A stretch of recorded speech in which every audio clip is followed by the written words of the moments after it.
Henry Seeley, thanks for being here today. It's good to see you, man. It's good to be here. It's good to see you. We're near neighbors. Yes. Never get to really see each other that much. You're a busy man. Belonging stuff is just, I don't know how you navigate all of it. You get records. Obviously, the church is growing like crazy. Yeah. Expanding, into every, seems like area of, business and commerce and influence and culture, and just it's mind blowing.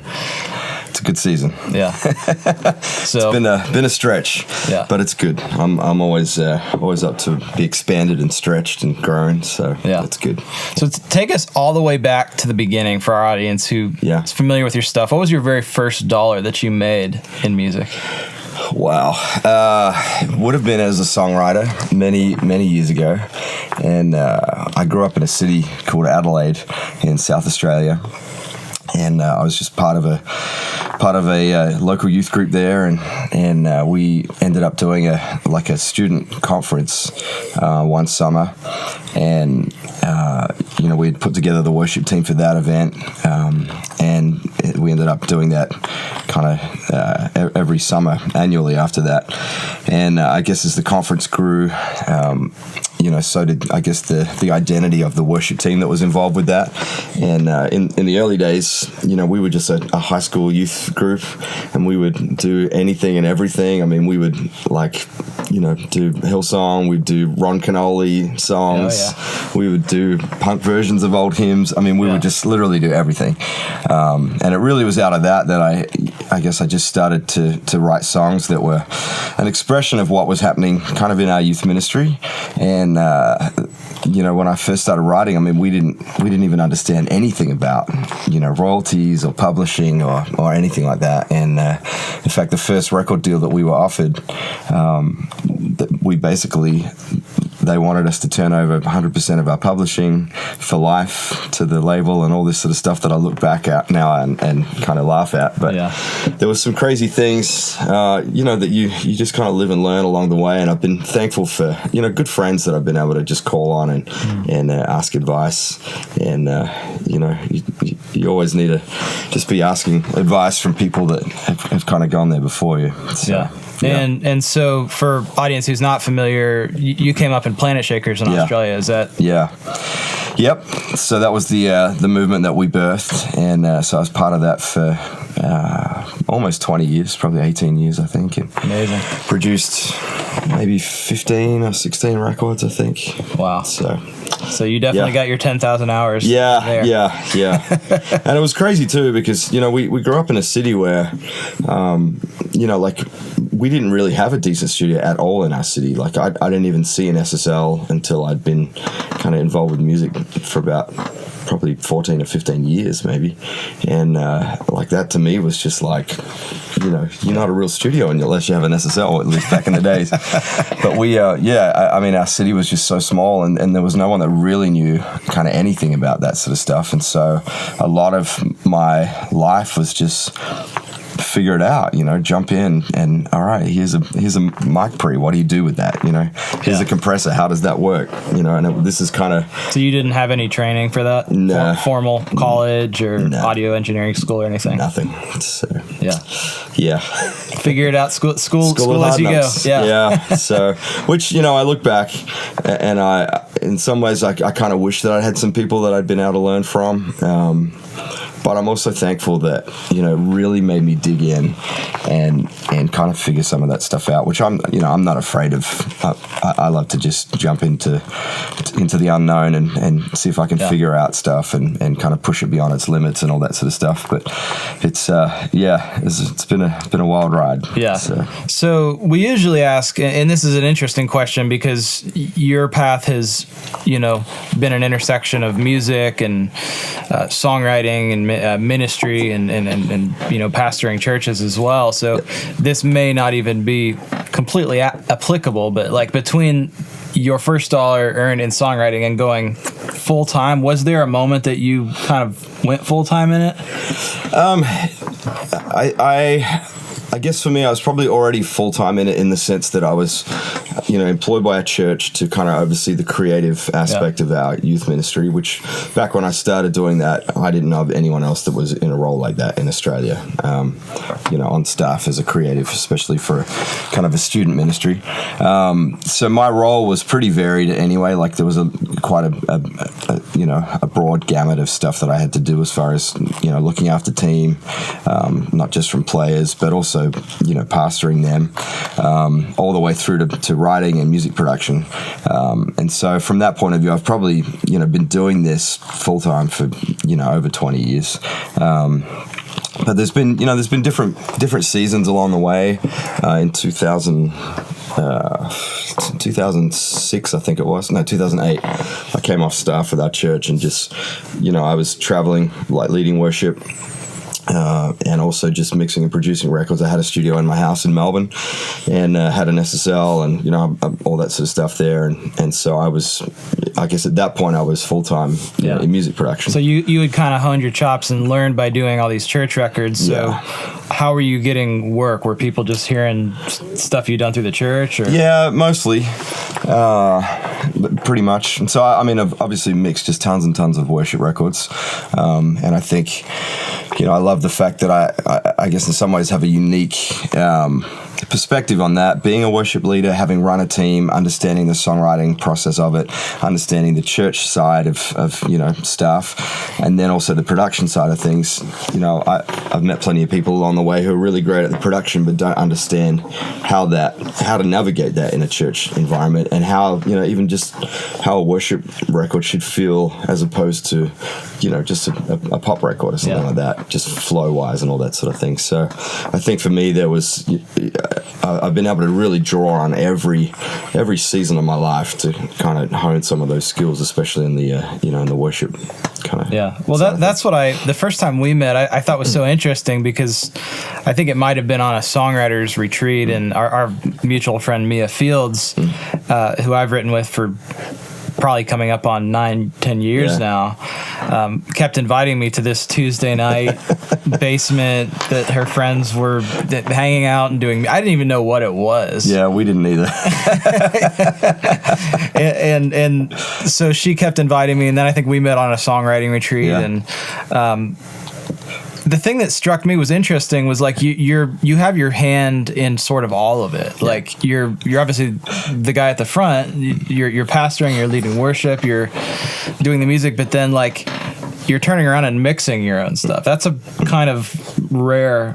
I don't really know anybody else who's doing that. I don't know anyone else crazy enough to be doing that, probably. And I think some of that really was kind of birthed out of necessity in the early days. We, I guess back in the early Planet Shakers days, we were flying a guy from Nashville out to mix in Australia, and we mixed at a studio one time it was actually the first studio to have an SSL in Adelaide, and this SSL was, it was not good. Like literally the first day we're patching in and there's smoke coming out of the back of the console. So it was one of those. But, this particular guy who's an amazing engineer, but, it just wore him out, like flying back and forth, every 6 months to come mix records for us in Australia. And I remember telling my boss one day, hey, this guy, I think next record I'm going to have to go to the States to mix it. Yeah. And my boss was like, no, I think you can mix it. And I literally said to him, I was like, well, I'm going to need the same tools. And he's like, so you need an SSL? And I was like, okay, let's do this. And so for me, I'd never mixed a record at that point, but I just kind of jumped in.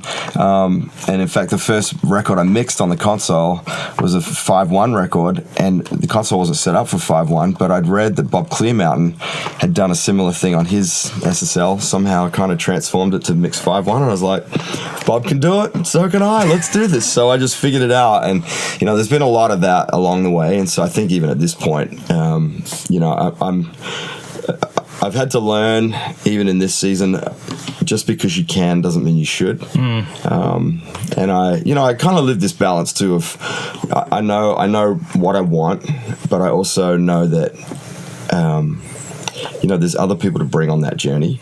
And sometimes you think you know what you want, but actually someone else has a really great perspective on that as well. And so the last few years, it's really made me step back and go, okay, just because I can doesn't mean that I should be. And so I think finding that balance, even with, we released this record with The Blind last year, and I think initially everyone, myself included, thought that I'd mix it, and then I got mixing on it, and I did more mix revisions on the first song than I'd ever done on anything in my life, and I realized just like overthinking I'm too close to this, so I need to step back and find someone else who I trust to take it, and we did. And so Sam Gibson ended up doing it. Yeah, so Sam mixed it, and he's based in Cardiff in Wales. And he and I had never met. He's actually from New Zealand, but he's lived in the UK for the last 15 or 16 years. Mixed, obviously, a lot of the Hillsong United stuff, but he had mixed a lot of the earlier, like, Delirious records. Well, in fact, the later Delirious records, to be honest. And, just an amazing engineer. And so I called him and just said, listen, man, can you do this for me? And so, but it was actually a really beautiful experience to sit in the studio with, a great mix engineer, and for the first time in probably a decade, to sit back and not be the mix guy, and to be able to sit there and just enjoy what it feels like just to be a producer again. And also, the interaction between two mix guys in that scenario, was really, I think it was inspiring for both of us. So it's good. Well, that's so interesting. So because that's another part of your story that I don't even know if a lot of people who would listen to Belonging Records, and how many streams? You posted something about it the other day. How many streams does it have since it came out? I think total song streams is over 20 million so far on the record. Insane. For just a on new Spotify. church record, that's completely independent as well, mind you. Yeah, which is absolutely crazy, and I want to get to that because I'm sure a lot of people want to know how in the world does something like that happen. But there's a whole nother side of you that is a Grammy-winning mix engineer. So you ended up winning a Grammy mixing Israel Houghton record. Yeah, I did, and it was a great record to mix. It was one of those funny things that I've never mixed. I guess I've never mixed for accolade, if that makes sense. I've never mixed because I could get something out of it. Actually, I love music. I love to write it. I love to play. Yeah. I love leading worship, being on stage, in a church scenario. But I love the production side of things, obviously, as well. And so for me, like, mixing a record, it's another creative expression of what I get to do. And so, we must have been close to being done with the record, and someone, in fact, I think it was after we were done with the record, and people started texting me, and they're like, you ready for your nom? And I was like, what's a nom? And they're like, you Grammy nom. I'm like, what are you talking about? And they're like, Israel's won, however many Grammys before, and, it's a no-brainer that he's going to get nominated. And to me, it was months after the record that, before I even started thinking about that stuff. And so it was, and to be honest, we were kind of neck deep in church at that point, and so I was not really mixing much. And so, to kind of fast forward a few months, end up at the Grammys, the record won a Grammy, and it was almost hilarious, to be honest, because I was like, this is the season where I'm not even really focused on mixing now, and this comes along. But it was a sweet little kiss, I think, just of lots of years of hard work. So So let's transition into the Belonging era. What was the story of that kind of led up to obviously putting out a record? I think when it started, it wasn't even necessarily a church, let alone trying to go make records or something like that. No. It's still not. It's a church. It definitely is. But we moved to Nashville in 2012, and it was really just because we felt God kind of opened that door for us, and we'd felt for a couple of years this stirring about moving to the US, and so we really just put out a fleece and said, God, if we're meant to be here, you're going to make a way for this to happen. We're not going to force it. And so we'd heard about this diversity visa lottery, aka the green card lottery, and so we applied for that, and it really is a 1 in a million, maybe 1 in a 10 million chance of getting it. And when the year that we applied, We entered it. They came around. They drew it. We didn't get it, and I was a little bit perplexed because I really thought that we were going to end up with it. And then we got an email a few weeks later saying that they'd messed up the draw, and so they cancelled it, redrew it, and we got selected in the redraw, which was a whole crazy story in itself. That's crazy. And so we literally just moved to Nashville, just knowing that, you know, we didn't know anything, to be honest. It was just that feeling of this is where we need to be. And I really fought it because I loved some elements of Nashville, but I'd experienced some things in different church environments here that I didn't love. And there's, you know, some amazing people here in town. But to me, it always felt like the church had kind of been a bit polluted by some of the greater industry stuff. And, you know, hear what I'm saying in that, like, there's some amazing people here, but I think there had been a few people along the way that had taken some things down a path that it didn't need to go. And that, you know, that kind of bothered me a little bit because we'd grown up in something very organic and not contrived at all. And so I was a little bit tentative of the way the industry and the church kind of, you know, worked together here in town. And so I was like, God, just send me anywhere else but Nashville. I think it's too much for me to comprehend, you know. But just like the industry and what about it was so...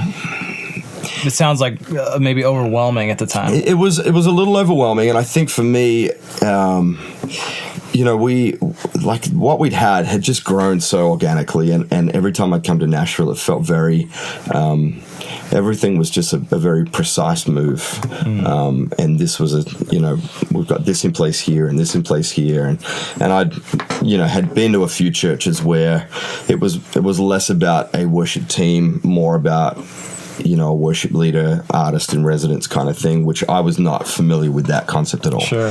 And so it felt a little bit like, hey, you know, here's my latest single, go buy it on iTunes tomorrow. And here's the rock star leading worship. Yeah. And so, you know, that, I think not being able to reconcile some of that made it a little bit tough, just to get my head around initially. And some of that was my own ignorance, just not understanding some of the people, and obviously the way things had worked in this town for a long time.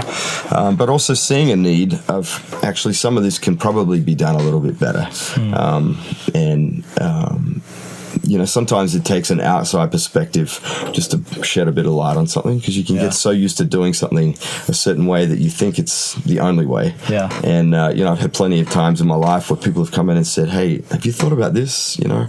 Yeah. And unless you've got that outside perspective, it's hard to see that. And so, anyhow, we moved here to Nashville in 2012, and I basically just brought my studio with me, set up my console in a house here in Franklin, and just started to mix records for people, and again was just traveling, leading worship. And you know, we spent the first year looking for a church. Went to 25 or 26 different churches, and some really great churches.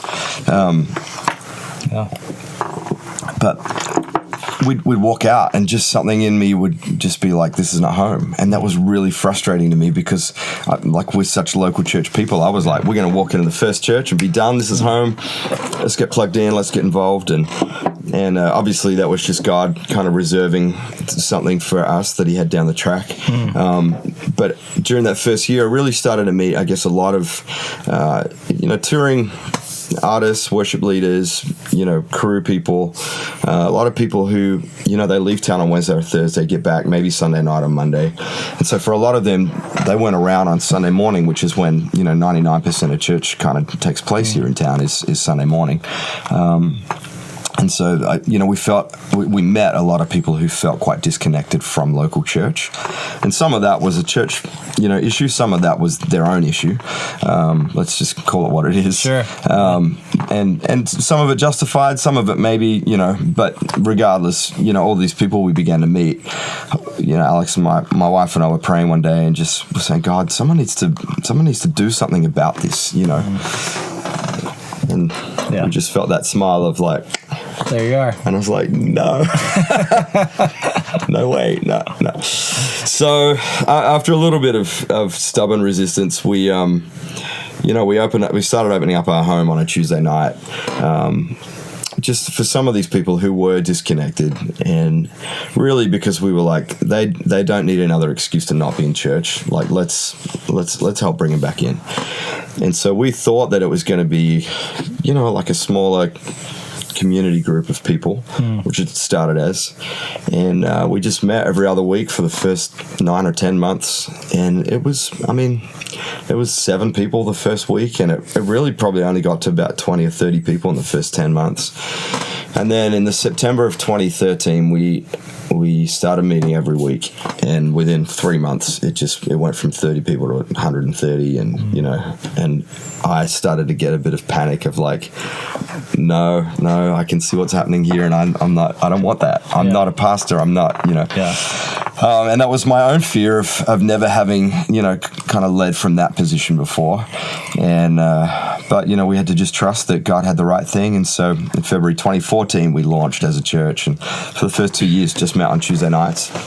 Then we started adding Sunday services as we went. But from the beginning, obviously, it's Nashville, and so we had a lot of creatives. And because we were doing Tuesday night, it was very accessible for people who were out on the road.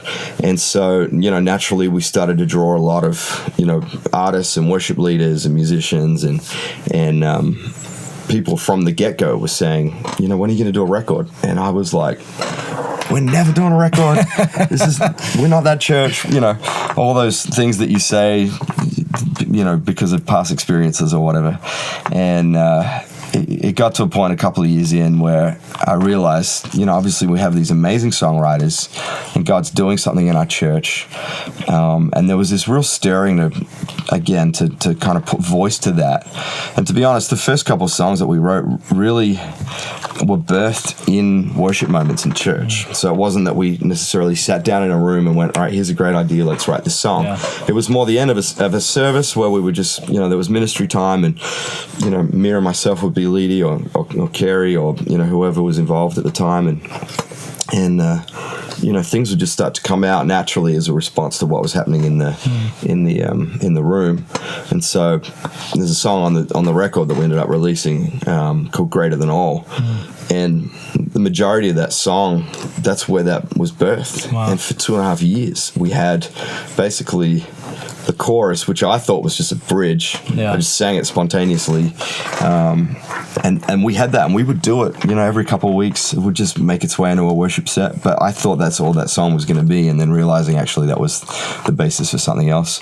But I guess as we began to see, that there was something powerful that happened when we began to put voice to the specific things that God was doing.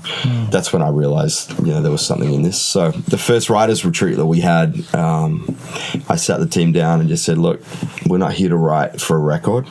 We're not trying to release an album. What we want to do is write songs that are a response to what's happening in our church and that give voice to that.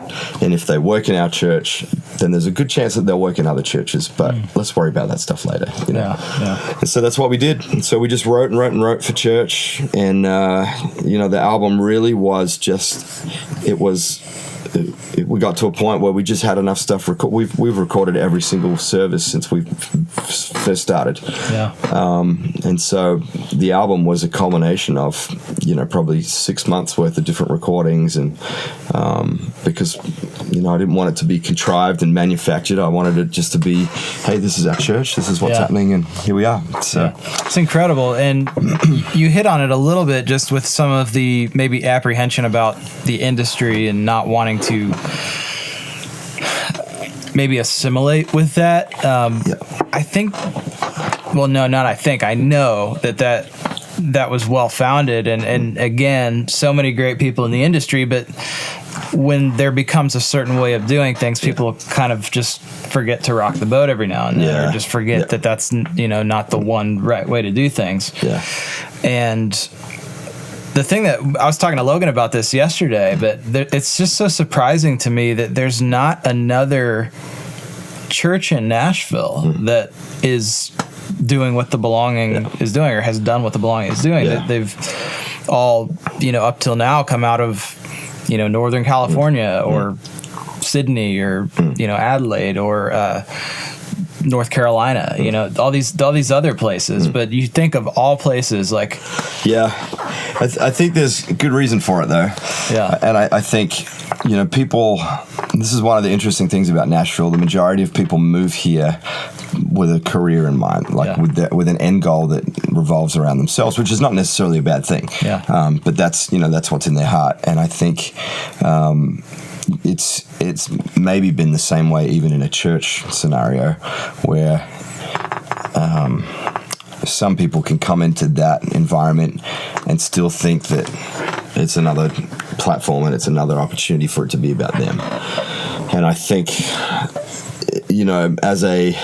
as someone who's been in the worship world for a long time, to be able to navigate that in a town where that's kind of been the focus, and help bring some perspective, and also I think there are a lot of aspects involved in this, and it is a difficult thing, especially, I can't imagine being a pastor who doesn't have any experience in the music industry or in that world, trying to lead and navigate people's lives and careers and what that looks like in the perspective of church is actually a very challenging thing.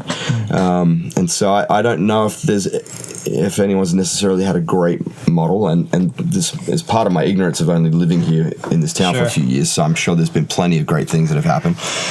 But I know for us, one of the things that we really wanted to do was just protect the big picture of what God was doing in church, and that not to diminish people's individual careers, but when it came to church, this was not, hey, come next week because we've got guest worship leader such and such leading, using people's names as a marketing tool.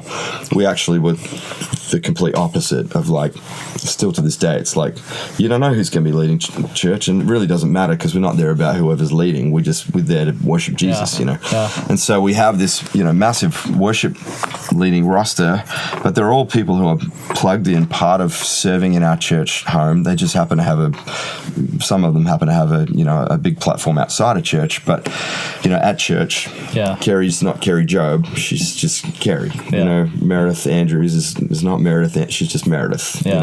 Mia's Mia. It's not this, hey, we've got this big guest. And I think that's been one of the things that has really helped us to kind of navigate that. But also, again, it's taken the focus off the individual and realize that, the Bible says one will put 1,000 to flight, but two can put 10,000 to flight. The exponential power and influence that can happen when you have a conglomerative of people who really just have a common heart goal. That's what I think has really been the crux of the foundation for influence and any sort of, if there has been any sort of success with the belonging, I think that's actually been it. It's not been the individuals, it's been the group together. So. And I think from the outside perspective, people would look at it and say, well, of course, you've got Lauren Daigle, you've got Carrie Job, you've got Cody Carnes, you've got Mia Field. It's like a really a who's who.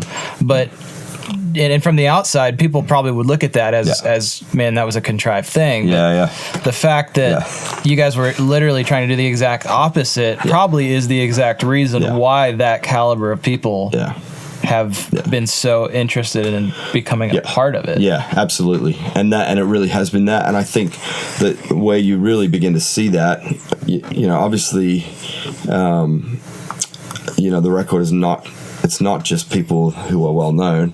There's other worship leaders on there that probably people had never heard of until the record came out.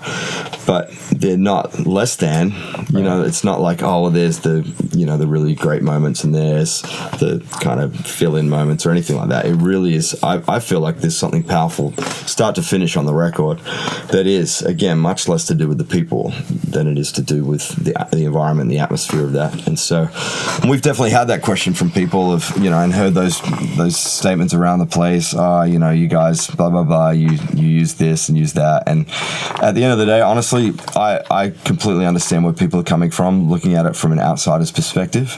But to be honest, if you asked any one of those worship leaders on our team, if you talk to them about about life in our church environment, that it's home for them. It's like when Kerry has been with us since we were in the basement, and when she finally relocated from Dallas to Nashville and called the Belonging home, she called us up and said, hey, I don't want to worship lead, I just want to be on the greeters, I just want to be on the door. And we were like, that's awesome, but we're going to end up with this huge queue of people wanting to meet you on the door, and so let's not do that. Let's actually put you in the place where you're gifted and anointed to lead. Any one of those guys would, or girls would, and they do everything from set up chairs to write, to lead worship, to do baskets for the green room, or it's because it's home for them. So I think that's why we've resonated so much with it, because it really is a servant mentality. I think a lot of people maybe show up, I would imagine, being at this point, we haven't chatted about this, but I'm sure everybody and their brother comes, I want to go to the Belonging so I can get on stage and worship lead. Like now that it has become what it has, but you guys always do such a great job of dispelling that, hey, the platform's not the end goal. Like I remember the first time we came, or one of the first times we came, it was like, Danny Goki, who's this major artist, is like telling us where to park our car. And loving it. And still is on the parking. And still does parking. So I just think that was such a good testament of, you guys do such a great job of protecting that mentality, that the platform is not the end goal. And I think that's, I think people get afraid that if they do something that appears lesser, that they, I don't know, they lose some form of respect or something like that. But I feel like it's actually the complete opposite in the kingdom of God.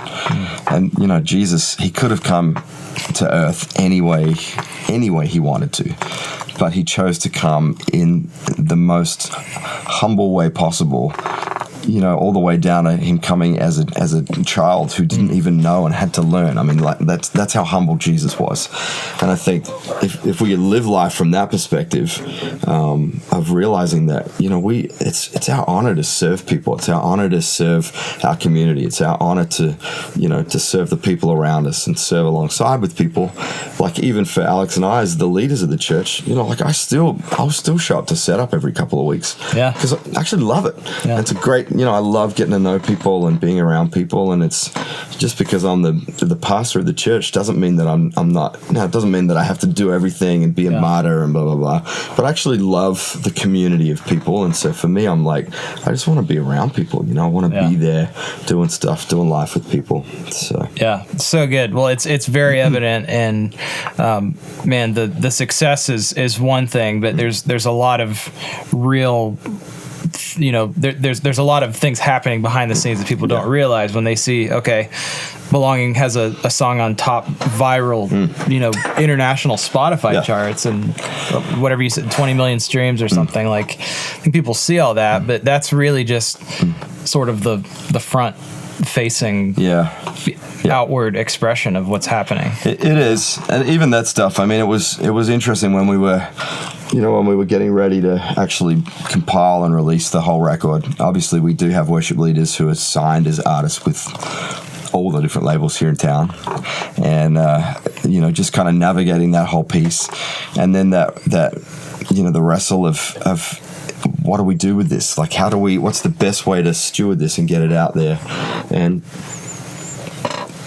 having the option to go pretty much with any label that we wanted, but also realizing that could potentially bring its own challenges, because we do have so many labels involved. And so for this first record, I was like, I just feel like we need to step back and put this out there and see what God will do with this. And so it really has been, nothing short of a miracle, some of the reach, these songs have got to. But I think honestly, it's because we haven't written with an album in mind. We wrote with songs in mind that would grab a hold of people's hearts and cause them to have an encounter with God wherever they're at. And so that, for me, I feel like that transcends, labels, that transcends genre, that transcends people groups. That actually gets to the heart of people. And so I feel like that's one of the reasons why, these songs just have kind of taken root with people. And, and also we don't know. We're learning a lot of this stuff as we go and just saying, all right, God, you just take the lead on it, Well, I think probably the thing that obviously I'm excited about all of that, but one of the things that most people probably don't even realize is that in Nashville, in Christian music industry, we'll pull back the curtain a little bit. When an artist is on a record label and another artist is on another record label and they want to do a collaboration together just because they're friends and they wrote a cool song, you would think it's just let them do it, right? It's good win-win for everybody. That's not been the case in our industry. No. And it's actually really sad. It's a shame because I do think everybody wins in the end. It's only helping. But instead we've had this mentality, and which is something we're trying to break in our corner of it, is let's not consider each other competition. Let's look at each other as collaborators.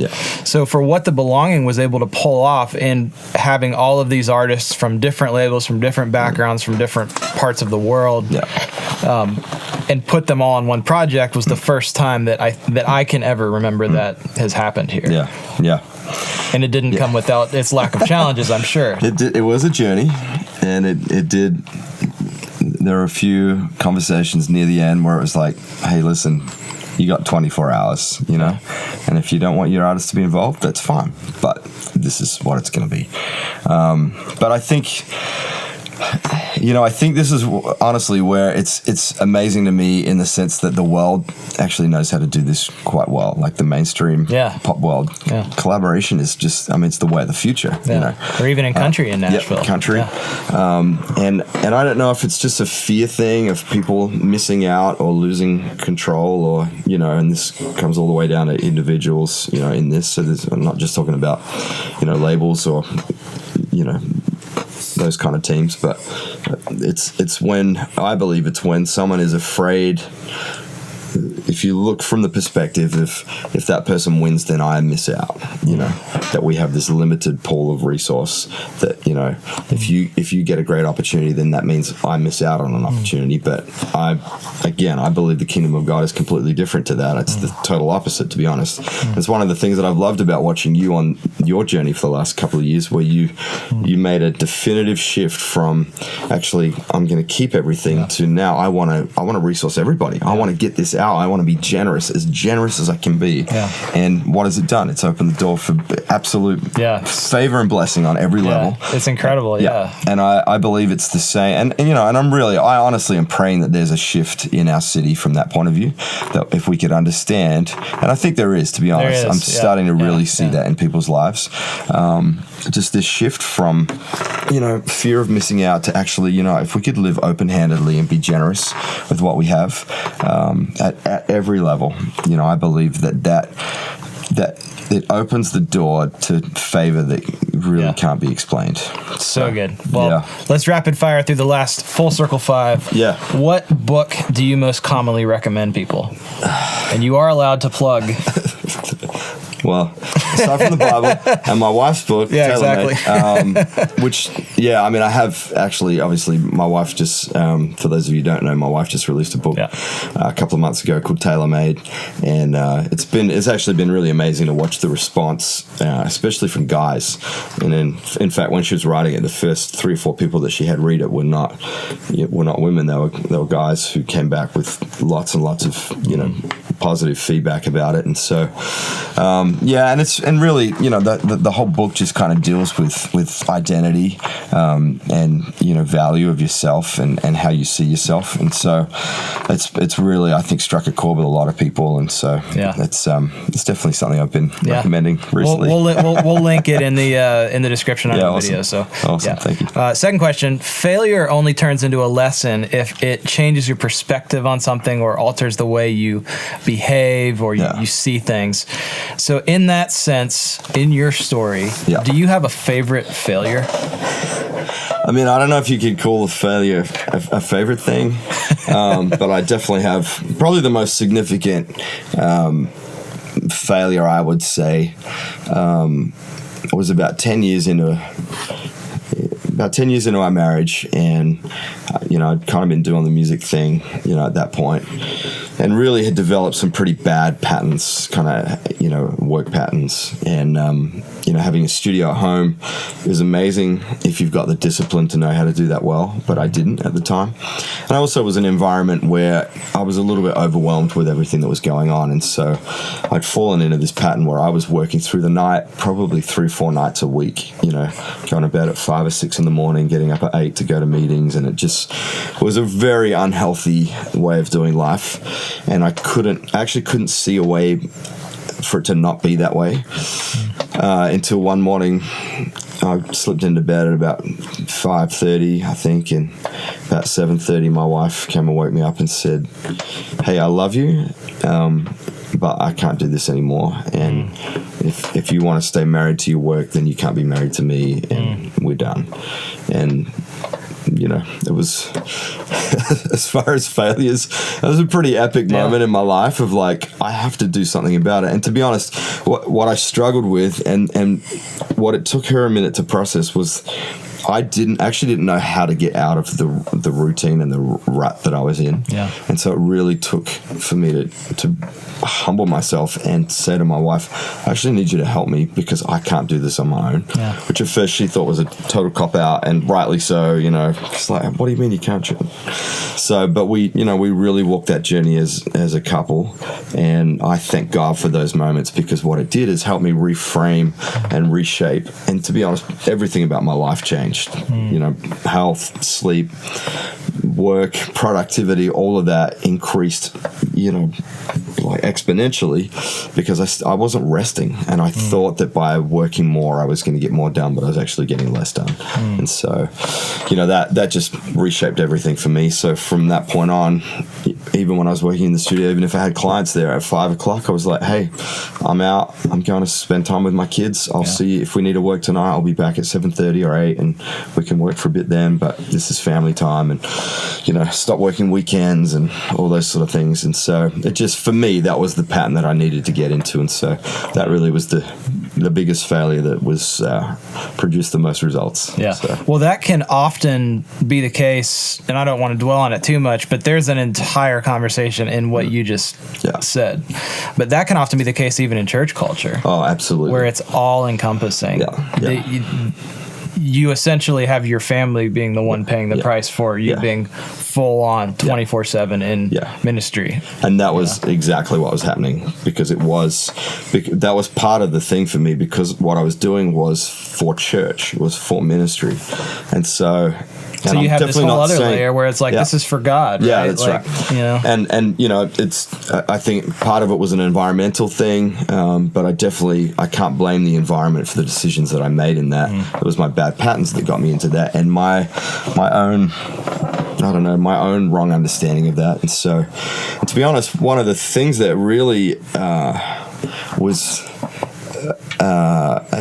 something that I had to really wrestle through when we started church, when we were about to start church, was how do we not end up in that same predicament, and I had to work it out. Like, I really did. I had to work out. And when it's one thing to work for something, but when you're leading something, I mean, it is. I think about it 24/7. Yeah. So, but even in that, having the boundaries and the framework. So now our staff, we give our staff Friday and Saturday off, so they have their own weekend before church, so that they can go away. They can have a life outside of that. And I mean, I don't know many churches where people have 2 days off. At least, most places I know of, it's just 1 day. But I was like, I want my staff to love their life, and in 10, 20 years time be going, man, that was the best season of my life, was being involved there and still being able to have downtime, time to breathe outside of ministry. So good, man. Yeah. I want to dwell there, but it's we'll move through the rest of our questions. Yeah. It's just so much there. So before you made the jump, let's just even talk about making the jump to moving to America, because that to me is probably the clearest moment that you were like, okay, we're either all in on this, or we're gonna keep doing what we're doing. Yeah. What was the number one thing that held you back from doing that before you just took the plunge? There was a bit of a journey to that, and this is where, for me, as a Christian, not someone who just goes to church, but someone who really, like, I've got to know God in a deep relational way over the years. And so this, for me, was part of the journey of that, we talk about having faith, but I didn't really understand what that meant until I got to some moments where I had nothing else but faith to hang on to. And there was a couple of situations that we had before we left Australia. My first year of freelance as a mixer and producer I've made more money than I'd ever made in my whole life. At that point, I was like, this is amazing, this is awesome, And then the second year, I got involved in a project with a label, and I was living in Australia at the time, and the label's in the States, and long process with this band. And then right before we got done with the record, the label dropped the band, and I didn't get paid for any of it, and I actually lost tens of thousands of dollars.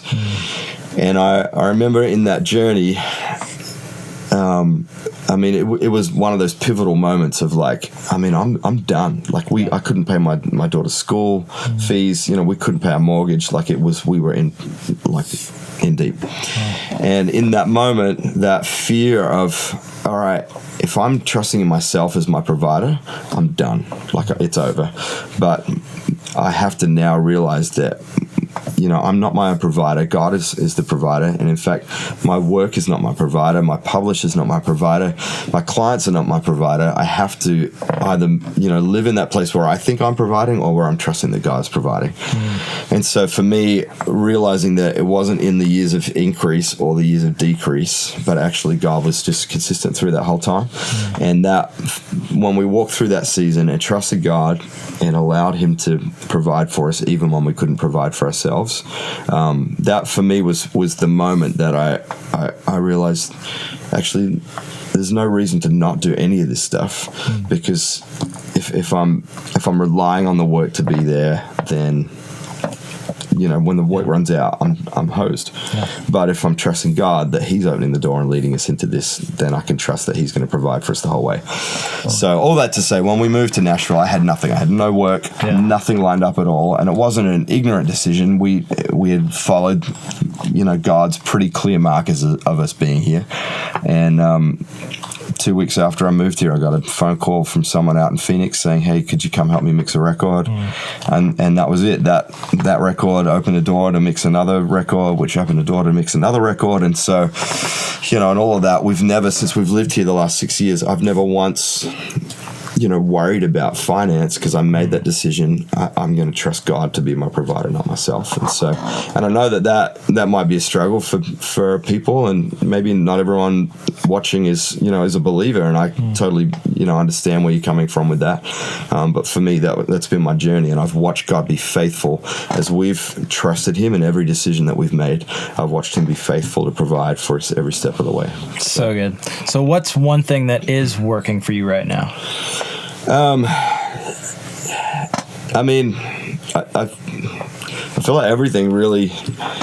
I live in a very interesting position right now because I'm pastor. I'm also, overseeing production of kind of albums for Belonging, writing, leading worship, traveling. There's all of that stuff kind of mixed together, and there's been moments that I've really kind of sat back and pondered whether or not I should have just pursued one area of my life rather than been a jack of all trades, because I get frustrated by that sometimes of if I just had done this one thing.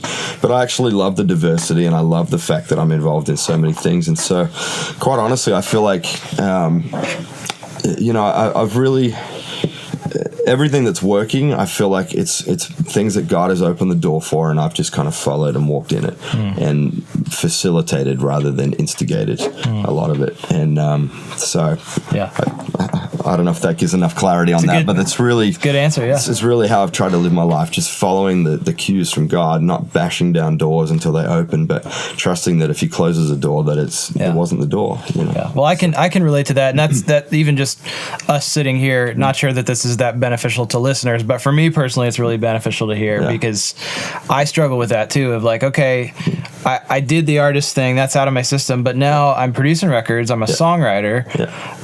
We have this publishing company, we have this label, we have this academy where we're pouring back into people. I struggle with like, should I just pick one, you know? But I always feel like no, I shouldn't. Like that's, so it's just validating for whatever that means. Yeah, and I think the beautiful thing about that is that you get to bring other people in on that journey. Yeah. And for me, I know if I was just a mix guy, I would quite happily lock myself in the studio and never see a soul and never invest in anyone else. And, that might be awesome for me, but it's such bad stewardship of my life and the gifts that God has given me and the opportunities to encourage and work with other people. I think for me, that's been the thing where I've had to step back and realize this is about other people more than it is about me. And it's about raising up other people. And so I think, that's what you're doing brilliantly, man, is investing in not just the next generation, you're investing in our generation of, how to shift some things in our own culture, in our own town and not be afraid to step out and do stuff that's not been done before. I think it's, so courageous and about time. Yeah, so. Well, I appreciate it. Last question. If you woke up tomorrow morning and all of this stuff that you've built kind of just fell apart, if it disappeared, but you have all the experiences, the knowledge, relationships that you have, and you had to start from square one, and you could do anything you want, where would you start? Wow. I would start with the people around me, and I would see who God's brought into my life. I think if I look back on the early days of doing what I was doing, especially from a production point of view, I really probably thought it was about gear more than it was about. I thought gear was the answer. You know what I mean? Yeah. So I probably would spend way less time trying to figure out what gear I should buy and way more time just trying to do something good with what I had. And I think the older I've got, the more I've learned to do that. Yeah. Even all the way down to making demos on just the most simple piece of gear you've got and pushing yourself to make something really good out of something very minimal. I think it's so easy, and I'm talking from a production point of view, but it's so easy to get lost in the sea of, I need this plugin and that plugin and, I need every UAD plugin that's ever existed before I can make good music. And the reality is, discipline yourself, get one channel strip and put that on every single channel in Pro Tools or whatever you use, Logic, and see if you can make something really good just with one plugin, and a reverb and go for it. So for me, I definitely would declutter a lot of my life and just get back to making something really good with the people around me. So good. So is there anything that y'all are currently working on that you want to talk about? We're always just kind of writing and working towards more stuff like with church, and that really obviously is kind of the focus of our passion right now is church life, and the worship that's coming out of there, and so we're just plugging away at that, writing some more and bringing songs to church. So yeah. So how can people interact with you? Thebelonging.co is our church. HenrySeeley.com is my website, but it's not really that interesting anymore. But most of what we do is kind of through the church or through Instagram. Very cool. Come hang out with us. Well, thanks for being on the show, man. Appreciate it. It's great to be here, man. Thank you. Yeah.